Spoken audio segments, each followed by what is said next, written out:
Exercise 1.15 question number 6 start करने से पहले हम जनरल सेल्स टैक्स को डिस्कस करेंगे। जनरल सेल्स टैक्स ऐसे टैक्स होते हैं जो किसी भी आइटम पर पे करने पड़ते हैं परचेज़र को। यानी अगर कोई भी शख्स कोई आइटम बाय कर रहा है तो वो उस आइटम पर टैक्स पे करता है, जिसे जनरल सेल्स टैक्स कहते हैं। तो हम इसकी डेफिनेशन को इस तरह से डिस्कस करेंगे। When a customer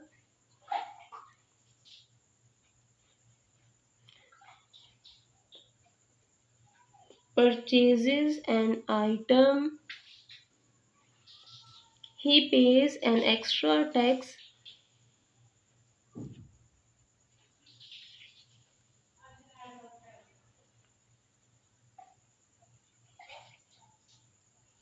amount in addition to the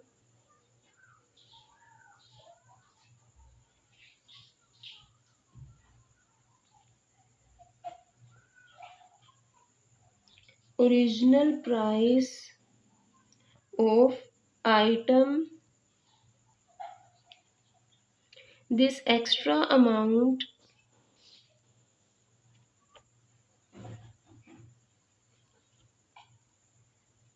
is called general sales tax.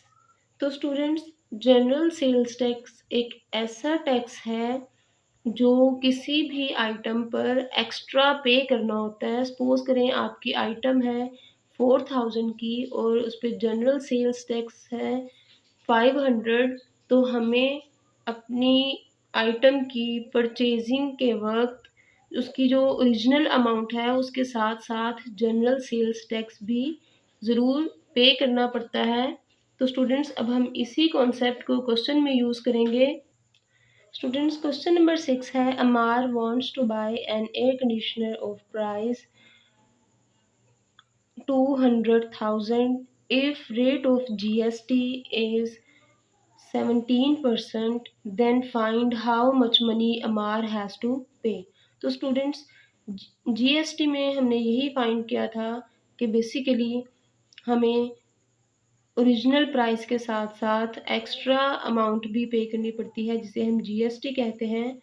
तो यहाँ पर अब हम इसे किस तरह से पढ़ेंगे स्टूडेंट्स, यहाँ पे हम सबसे पहले लिखेंगे अमाउंट और price of air conditioner, price of air conditioner is equals to ₹200,000 और रेट ऑफ GST है, rate of GST is equals to 17%। तो स्टूडेंट्स, यहाँ पर हम सबसे पहले अमाउंट ऑफ GST फाइंड करेंगे। तो amount of GST is equals to 17% of 200,000। तो यहाँ पर है 17% को हम चेंज कर देंगे बाय 100 में और ऑफ को चेंज कर देंगे मल्टीप्लिकेशन में। बाकी 200,000 एज इट इज़। अब ये 2 ज़ीरोज़ इन 2 ज़ीरोज़ से कैंसिल, 17 मल्टीप्लाई बाय 2000।